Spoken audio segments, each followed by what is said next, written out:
I share my thoughts on a book that is a little bit out of my comfort zone. I'm talking about Julia Quinn's An Offer from a Gentleman. You may be aware that the TV series for Bridgerton featuring both Sophie's and Benedict's story came out earlier this year. Now, Bridgerton TV series kind of has a special place in my heart. It is not really something I love as a genre as a whole, but Bridgerton does something that others don't, and that has me invested. But with the TV series underway, I decided I wanted to tackle the book first, because for the most part the books are better, right? So I set myself a bit of a challenge to listen to the audiobook for An Offer from a Gentleman, and here are my thoughts. Before we get to that though, let's take a quick look at the details of the book so you can decide if it's something that you would like to pick up for yourself, and then I'll actually dive into my review, which may or may not shape your decision. So the book itself is around 390 pages, or if you listen to the audio like I did, you're looking at about 12 hours and 20 minutes. Now, obviously, if you were to listen quicker than a standard 1 speed, then you could potentially get through this quicker. I don't remember the specifics for this particular book, but I tend to listen at around somewhere between 1.1 and 1.3, depending on the narration. So you could potentially get through this a little bit quicker. Let's do a little recap of the synopsis, and then I'll tell you what I enjoyed and what bits I was less keen on. Will she accept his offer before the clock strikes midnight?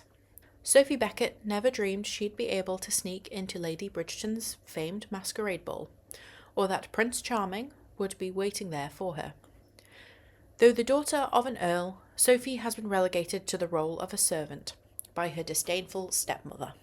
But now, spinning in the strong arms of the debonair and devastatingly handsome Benedict Bridgerton, she feels like royalty. Alas, she knows all enchantments must end when the clock strikes midnight. Who was that extraordinary woman? Ever since that magical night, a radiant vision in silver has blinded Benedict to the attractions of any other, except, perhaps, this alluring and oddly familiar beauty dressed in a housemaid's garb, whom he feels compelled to rescue from a most disagreeable situation. He has sworn to find and wed his mystery miss, but this breathtaking maid makes him weak with wanting her. Yet, if he offers his heart, will Benedict sacrifice his only chance for a fairy tale love? So, as you can probably tell from the synopsis, the start setting of this book is very Cinderella-esque, in that Sophie is essentially encouraged to go and sneak into this masquerade ball by her fellow kind of housemaid work colleagues. They dress her up in some old dresses from the previous mistress of her house, so that she's not recognised, and she can kind of get away with it based on the type of ball it is. And she goes off and has this wonderful time. She meets Benedict, really allures him with her mystery, doesn't tell him much about him, and then obviously come midnight she has to run off because she has to be back home. So very Cinderella-like in the unknown identity of her.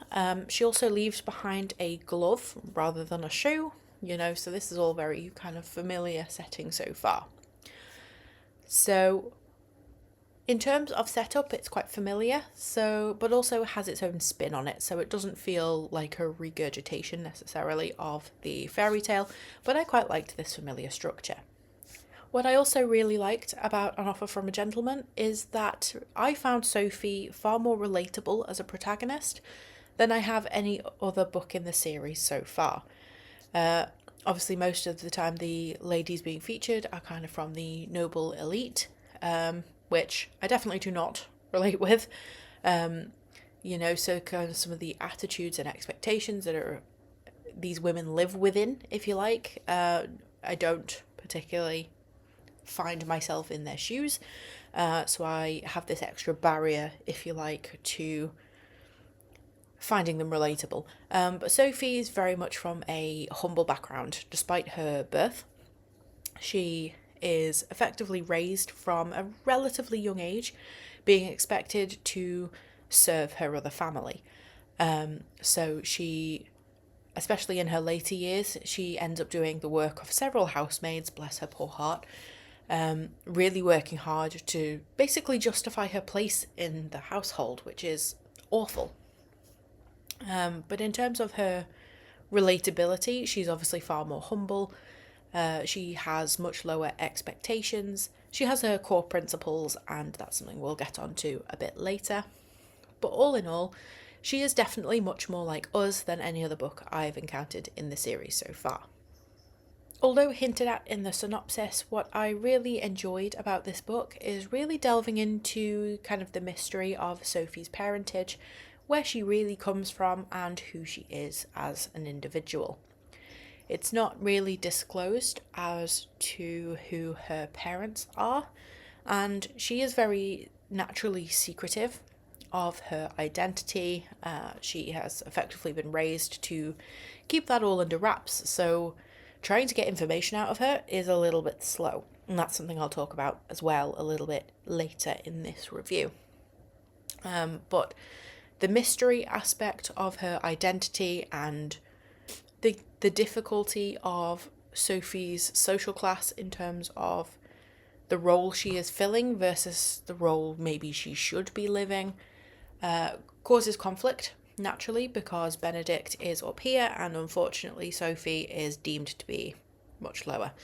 Whereas actually, in reality, that's probably not the case, but Sophie doesn't really count on being treated up here, if you know what I mean. So it causes a lot of conflict, but the mystery aspect of who her parents were and how she really came to be in the role she was in was something I enjoyed figuring out over the course of the book. Naturally, Sophie is subject to some unfortunate kind of prejudice in that her social status is impacted by her race and her colour to a certain extent, but mainly because she is raised in the household of her stepmother after her father passes. So Araminta, Rosamond and Posy are very much like your Cinderella-esque stepmother and evil two stepsisters, although Posy is a bit of an exception. She goes along with it because it's easier not to say anything rather than actually standing up to Rosamond and Araminta. But in contrast, Sophie very much has this Cinderella role in the family. She is treated horribly. She is expected to run around after them, do everything for them, whereas they are absolute spoiled brats and get what they want because they are deemed as the legitimate children. Naturally, this creates some discussion in the book around society in terms of different classes, the way that different classes are treated, the expectations of them, and that sort of thing. And I really enjoyed that historical context within this wider romance novel. I've already touched on Araminta and Rosamond, but these are two characters you really love to hate. They are atrocious to Sophie. They have horrible expectations. They are spoiled as anything. They're very much your kind of traditional evil kind of rich person in that they have stupidly high expectations. No one can do anything right for them. They're so entitled. They feel like the world is there to serve them. And poor Sophie is there to serve them, when in reality she shouldn't even be there at all. But these are two characters it's really easy to get behind hating them for. Irrespective of whether you love Sophie or not, the way they treat her and other people in general is disgusting, and so you really get this investment into seeing them get their comeuppance. But of course, being Sophie, you do come to love who she is as a character. She is lovely, she is kind, she's very cautious, she is concerned about meeting the same kind of fate as her mother. So really she conducts herself in a way to try and protect herself constantly. And it's a shame that she feels like she has to. Obviously you want the best for her, you want her to flourish. It does also cause a little bit of frustration for me, like trying to wheedle some of the information out of her can be a little bit frustrating. So that was one of the things I didn't necessarily love, although I love Sophie's character as a whole. Now, romance isn't generally my cup of tea, so it was unlikely this book was going to get a 5-star rating from me.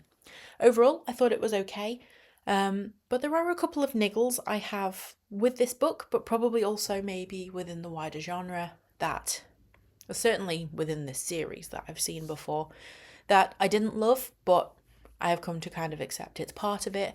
But I'm going to be honest, this is an honest review. One of the niggles I really have about this series as a whole, never mind just this book, is the romanticism of basically men behaving badly. So you have men who go off and sleep around with other women because that's the cool thing to do. They are frightened of committing and basically feeling like they're going to be tied down. And I don't understand what's sexy or swoony about it. Like, I don't get it. I'm sure some people love it. If you love it, that's great. But I just don't get it. One of the other specific kind of points of frustration about this particular book ties into Sophie's reticence to disclose anything about herself.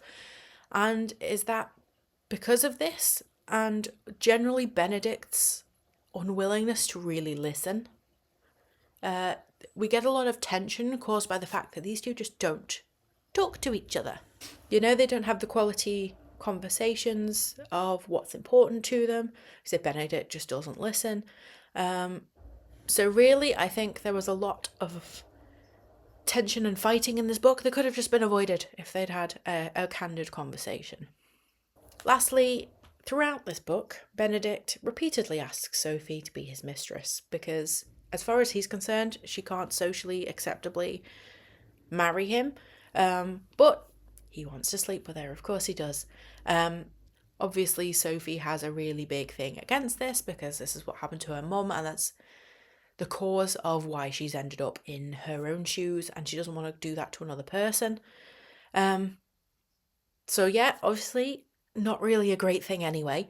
But it's just that he keeps asking her, like hoping he's going to grind her down. And I'm like, no means no.